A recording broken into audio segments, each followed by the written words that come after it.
రాష్ట్రంలో అసలు నిర్బంధకాండ కొనసాగుతుందా, బుల్డోజర్ల రాజ్యం నడుస్తుందా అన్న ఆరోపణలు అయితే చాలా గుప్పమంటున్నాయి. మీరేం చెప్తారు? అసలు రాష్ట్రంలో పాలన ఎట్లుంది? ఇంద్రమ్మ రాజ్యం అని తీసుకొచ్చి ఇంద్రమ్మ ఇచ్చిన ఇల్లు అంటే ఇంద్రమ్మ ఇచ్చిన ఇల్లులు పెద్దగా ఇవ్వడం లేదు, గుంజుకోవడమే ఉంది. దాంట్లో పెద్దగా ముచ్చట ఏం లేదు. మళ్ళీ ఇంద్రమ్మ ఇచ్చినటువంటి యూనివర్సిటీ భూములను గుంజుకోవడం, అసలు ఏం నడుస్తుంది? అప్పుడేమో హైడ్రా పేరుతోటి ఇళ్ళని కూలగొట్టిరు వితౌట్ నోటీసులు, ఇప్పుడేమో బుల్డోజ్ అంటే జేసీబీలను దించి ఇక్కడ యూనివర్సిటీ భూములను చదువు చేయించడం, యూనివర్సిటీ భూములను కబ్జా పెట్టుకున్నాడు. ఎట్లా చూస్తారు సార్? మీరేం ఈరోజు మంత్రులు అందరూ కూడా దీన్ని ఖండించాలి. ఈ అమ్మకాన్ని మంత్రులు అడ్డుకోవాలి. మంత్రులు, మినిస్టర్స్, ఎమ్మెల్యేస్కు, మినిస్టర్స్కు స్టేట్గా అడుగుతున్నా, హైదరాబాద్ సెంట్రల్ యూనివర్సిటీ భూములు మీయా మాయా కాదు, అమ్ముడు సభమా కాదా? రాంగ్ అయితే రాంగ్ అని చెప్పండి. మీరు మీద మాద అన్న కాడ కాదు సార్, అక్కడ ఇంచు మందం మేము బోనియం అనేది వాళ్ళ వాదన.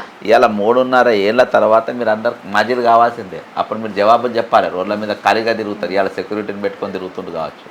3.5 సంవత్సరాల తర్వాత మీరు ఖాళీగా తిరగాల్సిందే. అప్పుడు మీరు ఏం జవాబు చెప్తారు జనాన్ని? మంత్రి శ్రీరాజ్ బాబు ఏమంటాడు? అక్కడ ఇంచు మందం భూమిని కూడా మేము ముట్టుకోమంటారు. మరి లాఠీ చార్జ్ అని చెప్పి, మరి లాఠీ చార్జ్లు ఎందుకు? అక్కడ రాత్రికి రాత్రి జేసీబీలు అందించడం ఎందుకు? అక్కడ పనులు జరపడం ఎందుకు? ఇదంతా వ్యవహారం వెనకాల జరుగుతున్న కుట్ర ఏంటి? అందుకనే వీళ్ళ గురించి నేను మాట్లాడతలేను. స్థానిక దీని మీద రాహుల్ గాంధీ మాట్లాడాలి. యూనివర్సిటీలు నాకు ఎవరైనా వస్తే కూడా మాట్లాడు.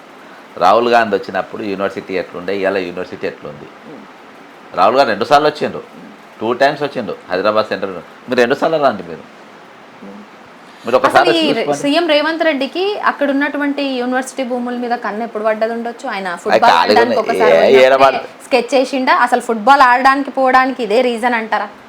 అన్ని భూములు వాళ్ళకి పైసలు కావాలి. ఇప్పుడు ఇదే యూనివర్సిటీ నుంచి ఆపేస్తారా సార్? లేకపోతే నెక్స్ట్ ఓయూ కావచ్చు, కాకతీయ కావచ్చు, తెలంగాణ యూనివర్సిటీ కూడా కబ్జాలు పెట్టే ప్రయత్నం ఉందా? అంటే గవర్నమెంట్ ఆలోచనలు ఎట్లుంటాయి? కాకతీయ యూనివర్సిటీ ఆల్రెడీ అయిపోయింది. నేను దాని మీద విజిలెన్స్కి ఇచ్చిన, ఏం లేదు. గతం తెలంగాణ వచ్చుతోనే స్టార్ట్ అయిన దుకాణం కాకతీయ యూనివర్సిటీ అయిపోయింది. కబ్జాలు ఉస్మాన్ యూనివర్సిటీ అవి రోడ్లపైన ఉన్న దుకాణాలను ఏవి ఎక్కడి కానీలు కట్టలేదు. ఆ భూములను ఎక్కడి? దాన్ని సర్వే చేయండి, వెళ్తే బయటికి. లోపలికి వెళ్ళి ఒక భూ పూజనే చేసిన, బయటకు వెళ్ళి అలాగే ఒక బ్రిడ్జ్ చేస్తాను హెచ్ఎండి వాళ్ళు పేద ధర్నా చేసిన, గొడవ చేసి అక్కడ ఆపించినాం మేము.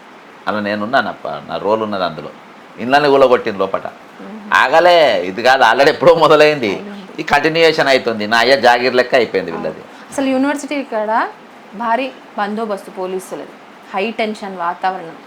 ఎవ్వరు కొంచెం నోరు తెరిచి అరిగినా వాళ్ళు సుకూన్గా నిరసనలు తెలుపుకున్న వాళ్ళు ఒక్కొక్క రోజు ఒక్కొక్క రాగా నిరసనలు తెలుపుతున్నారు. నేను ఇప్పటివరకు చెప్పినట్టు క్యాండిల్ ర్యాలీలు కావచ్చు, లేదంటే భజన కార్యక్రమాలు కావచ్చు, శివరాత్రాలు తీసి వాటిని డిస్టి బొమ్మను దగ్ధం చేసినట్టు సీఎం రేవంత్ రెడ్డి బొమ్మను దగ్ధం చేద్దామంటే పోలీసులు అడ్డుకున్నారు. లాఠీ చార్జ్, వాళ్ళ బట్టలు చింపి చిరిగే వరకు కొట్టడాలు, వాళ్ళు రక్తం గారుతున్న స్టూడెంట్స్ని ఆడోళ్ళు మగోళ్ళని తేడా లేకుండా సో అరెస్ట్ చేయడాలు, వ్యాన్లలోకి ఎక్కించడాలు, ఇవన్నీ మీరు చూసి ఉంటారు. వీటి గురించి ఏం చేస్తారు సార్? అంటే ఇంత దౌర్జన్యం ఎందుకు? పోలీసులు అత్యుత్సాహం ప్రదర్శిస్తారా, లేదంటే సీఎం రేవంత్ రెడ్డి ఆదేశాలకే పనిచేస్తారా? పోలీసులు తిట్టుకుంటారు. యూనివర్సిటీ సంబంధం ఇప్పుడు చదివినోడు కాదు కదా. ఫస్ట్కి వెళ్ళి అన్నీ దందాలు చేసి వచ్చిన వాళ్ళే, షార్ట్ కట్లు ఏదైనా. కాబట్టి ఈరోజు పోలీసులు ఎవరు కూడా ఇంట్రెస్ట్ లేదు ఇది చేసుడు. యూనివర్సిటీ భూములు అంటే రేపు వాళ్ళ పిల్లలు కదా. ఇప్పుడు అందరూ కూడా నాకు కూడా షోక్ ఉండే, సెంట్రల్ యూనివర్సిటీలో చదవాలని షోక్ ఉండే నాకు. రియల్ అటువంటి వాతావరణం అందులో ఉంటుంది. మన దేశంలో చాలామంది ఉన్నారు. కానీ ఇది 100% ఇది నేషనల్ ఇష్యూగా జరగబోతుంది. ఇది భారతదేశం ఉన్న అన్ని యూనివర్సిటీలు కూడా ఇది పాకుతుంది. అమ్ముడు కల్చర్ కాదు, ఉద్యమం పాకుతుంది. అంటే దీనికి మద్దతుగా నిలబడతాయి. స్టూడెంట్స్ చేస్తున్నటువంటి ఉద్యమాన్ని అణిచివేసే ధోరణిలో వాళ్ళని భయభ్రాంతులు చేసేటువంటి విషయంలో అక్కడ టియర్ గ్యాస్ గుండె తెచ్చిపెట్టిరంట. బయటికి వచ్చి నిరసన తెలుపుతున్న వాళ్ళ మీద లాఠీ చార్జీలు చేయడం, డిటైన్ చేయడం, ఇవన్నీ కూడా నడుస్తున్నాయి. ఈ విషయంలో ఏమైనా విద్యార్థులు వెనక్కి తగ్గుతారా? అసలు అక్కడ ఉన్నటువంటి విద్యార్థుల కల్చర్ ఎట్లుంటుంది, వాళ్ళ బిహేవియర్ ఎట్లుంటుంది? వాళ్ళని కొంత మీరు స్టడీ చేసినటువంటి సిచ్యువేషన్స్ గతంలో ఉన్నాయి అంటారు. నిజంగా వాళ్ళు గనక కొంత స్ట్రాంగ్ అయ్యి ముందట పోతే, ఎందుకంటే ఒక్క తెలంగాణకు సంబంధించిన విద్యార్థులు అక్కడ లేరు, అన్ని రాష్ట్రాలకు సంబంధించిన వాళ్ళు ఉండరు. ఎట్లా పోతుంది సార్ వాళ్ళ ఉద్యమము? ఎట్లా ఉంటుంది వాళ్ళ పోరాటం? ఇప్పుడు నేషనల్ వైజ్గా ఉన్నటువంటి అన్ని యూనివర్సిటీ, అన్ని సెంట్రల్ యూనివర్సిటీలు ఖచ్చితంగా పాకుతుంది. ఎట్లా పాకుతాయి అంటే వాళ్ళకి రెగ్యులర్గా కొన్ని ప్రోగ్రామ్స్ అవుతాయి. ఇక్కడ వాళ్ళకి అక్కడ వాళ్ళకు, ఆ యూనివర్సిటీకి ఇక్కడికి వస్తుంది, అక్కడికి వస్తుంది. ఈ లాటి ఇవాళ హిందూలో ఫ్రంట్ పేజ్లో వచ్చింది, ఆర్టికల్. అయితే ఇది పాకి ఖచ్చితంగా రేపు నేషనల్ ప్రోగ్రామ్ అయితే ఇంకోటి వీళ్ళు ఏం చేసినా వెనక తగ్గరు. Blunder mistake. నీకు ఇప్పుడు జరగబోయే ఉద్యమం ఇంకా ముందు ముందు ఈ ట్రైలర్ ఇప్పుడు మీరు చూసేదంతా ట్రైలరే. నా సొంటలు అవసరం కూడా అందుకే నేను పోతలేను అక్కడికి. అవసరం కూడా వాళ్ళ కథ నాకు తెలుసు. యూనివర్సిటీ హైదరాబాద్ సెంట్రల్ యూనివర్సిటీలో నా అవసరం అసలు కేటీఆర్ అవసరం, ఎవరు అవసరాలు అవసరం లే వాళ్ళకు, ఎవరు మద్దతు అవసరం లే.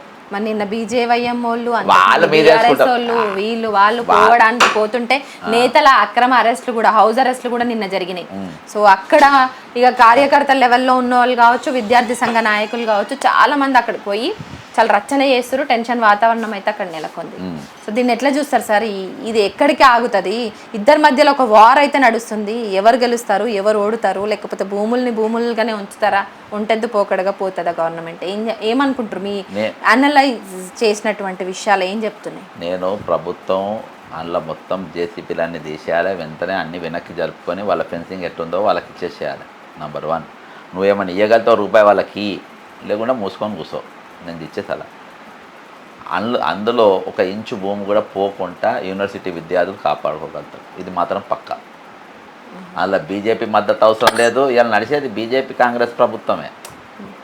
బీజేపీ యాక్టింగ్లు చేయాల్సిన అవసరం లేదు.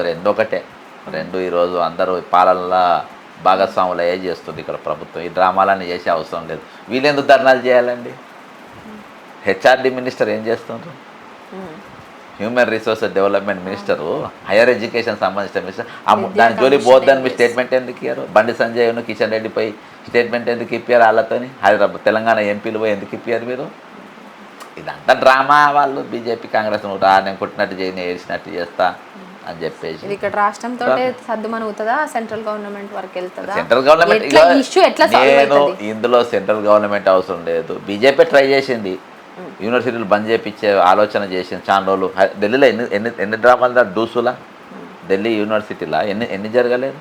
కాబట్టి ఢిల్లీ సెంట్రల్ యూనివర్సిటీ ఎన్ని జరగలేదు, ఢిల్లీ యూనివర్సిటీలో ఎన్ని జరగలేదు. చాలా చేసింది వాళ్ళు, వాళ్ళతోనే కాలేదు. అట్లా ఉంటుంది ఇలా కథ. ఢిల్లీ ఈ హైదరాబాద్ సెంట్రల్ యూనివర్సిటీ వాళ్ళు పక్క చేసిన మద్దతు అవసరం లేదు, కేటీఆర్ మద్దతు అవసరం లేదు, మహేశ్వర్ రెడ్డి అవసరం లేదు, ఎవరు అవసరం లేదు. వాళ్ళ ఫైట్ వాళ్ళు చేసుకోగలుగుతారు. వాళ్ళు ఇంచు లోపడిపోకుండా వాళ్ళు కాపాడుకోగలుగుతారు. మీ గుండ్ల వర్షాన్ని వాళ్ళు ముద్దాడతారు, మీ తుకవాగు దానికి ఇంకా పోరు, మీరు హాలిడేస్ ఇచ్చిన వాళ్ళు ఇంకా పోరు. ఆ కథ వేరే ఉంటుంది. రాహుల్ గాంధీ ఇది ఎఫెక్ట్ రాహుల్ గాంధీకి ఎఫెక్ట్ కాబోతుంది. వేరే యూనివర్సిటీలలో కాలు పెట్టకుండా, రాహుల్ గాంధీ వేరే దగ్గరికి పోకుండా, నువ్వు కాంగ్రెస్ ఉన్న కాడ ఒక డ్రామా చేస్తున్నావు, రాహుల్ గాంధీ గారు ఇక్కడికి వచ్చి ఒక డ్రామా చేస్తున్నావు, ఇవన్నీ బంద్ చేయని చెప్పి ఆ దుకాణాలు మొదలు పెడతారు. నీకు స్వచ్ఛందంగా కన్నయ్య కాంగ్రెస్ పార్టీకి వచ్చిన తర్వాత యూనివర్సిటీ విద్యార్థులందరూ రాహుల్ గాంధీతో నియాటి వరకు నిలబడ్డారు. యాజ్ ఆన్ టుడే రాహుల్ గాంధీతోనే నిలబడ్డారు. ఇది అక్కడ ఇంకా పాకలే, ఖచ్చితంగా పాకుతాను. అవసరమైతే రేవంత్ రెడ్డి దిగిపోయే పరిస్థితి వస్తుంది.